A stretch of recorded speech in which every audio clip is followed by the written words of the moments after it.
صدق اللہ العظیم وقال النبی صلی اللہ علیہ وسلم محاسن موتاکم او کما قال علیہ السلام۔ علماء اکرام، ائمہ اعظام اور میرے عزیز طلباء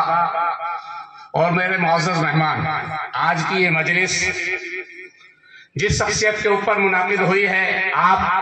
بغور سماعت فرما رہے ہیں۔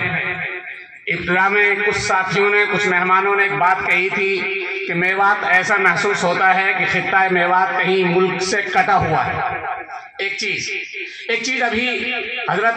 نے فرمائی کہ تاریخ کے اندراج میں غلطی ہوتی ہے، اس پر تحقیق کی ضرورت ہے، لیکن میں اس جملے کے متعلق جو یہ کہا گیا کہ میوات کی تاریخ یا میوات کے خطے کو یوں سمجھا جائے کہ میوات ہندوستان کے نقشے سے کٹا ہوا ہے، میں سمجھتا ہوں یہ مطالعے کی کمی ہے، یا ابھی ایک بات عرض ہو رہی تھی کہ عصبیت سے پاک رکھا جائے۔ میں تو یہ سمجھتا ہوں کہ میو قوم سے سارے لوگوں نے عصبیت کی ہے سوائے خاندان الیاسیہ کے۔ اس خاندان نے میوات کو ابھارا ہے، اس کی نسبت پر آج پوری دنیا میں میوات کو جانا جاتا ہے۔ میو قوم، میواتیوں کو آج اگر دنیا میں سمجھا جاتا ہے، دنیا کے دوسرے ملکوں میں تبلیغ کے نام پہ جانا جاتا ہے، میواتیوں کو جانا جاتا ہے، عصبیت کی نظر سے قطع تعلق ایک محبت کی نظر سے جانا جاتا ہے، وہ تبلیغ کی برکت ہے۔ اور اسی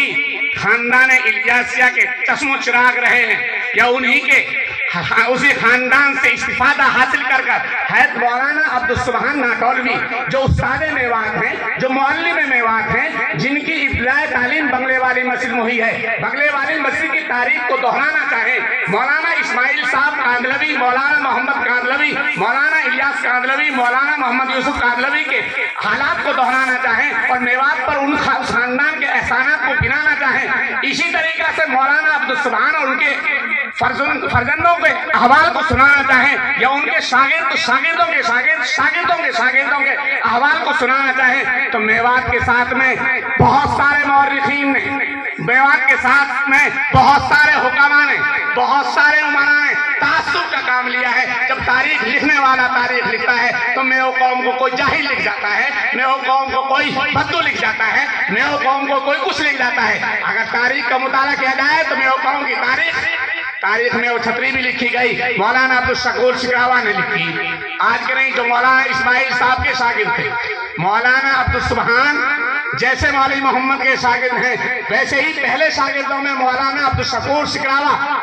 وہ مولانا اسماعیل کے شاگرد تھے، انہوں نے تاریخ میں وہ چھتری لکھی۔ صالح خان وکیل نے تاریخ میو محل لکھی، اشرف خان پچان کا ہیڈ ماسٹر نے تاریخ میو قوم میوات لکھی، کسی نے تاریخ، لیکن اس کا مطالعہ کون کرتا ہے؟ آج کو نوجوان کو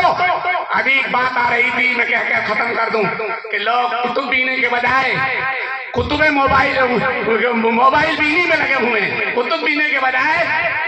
موبائل بینے میں لگے ہوئے ہیں۔ تاریخ مطالعہ کرنے کی فرصت کہاں ہوئی ہے؟ اور رہا شخصیات کا تذکرہ، بہت اچھی بات ہے۔ میں ان نوجوانوں کو یا ابنائے ندوہ کے دوسرے ساتھی جو بھی ہیں، بڑے مبارکباد کے مستحق ہیں، انہوں نے مولانا عبدالسبحان پر لکھی، اور ہمارے ساتھیوں نے، دوسرے ساتھی جو رہنمائے میوات میں کام کرتے ہیں، انہوں نے حضرت مولانا اسحاق صاحب پر بھی نمبر لکھنا شروع کیا۔ اس سے پہلے مولانا قاسم نمبر لکھا، اور اس کے بعد مفتی عبدالرشید کا نمبر لکھا جا رہا ہے، لیکن مطالعہ نہیں کرتے ہمارے لوگوں کو اپنی تاریخ پتہ نہیں ہے۔ ہم تو چاہتے ہیں، ہماری اصلیت تو کسی سے نہیں ہے، لیکن ہم سے اصلیت برتی گئی ہے۔ مغلوں نے ہم سے اصلیت برتی، بابر نے ہم سے اصلیت برتی، بلبل نے ہم سے اصلیت برتی، پہلے بادشاہوں نے ہم سے اصلیت برتی، اور پھر انگریز کا دور آیا تو انگریز نے ہم سے اصلیت برتی، اور اب انگریز کے بعد 47 سے بعد جو حکومت کام کر رہی ہے، میوات کے ساتھ میں سوتیلا برتا وہ بھی کر رہی ہے۔ میوات تو بہت کچھ ہے، میوات بہت کچھ ہے، میوات میں شخصیات ہیں، میوات کے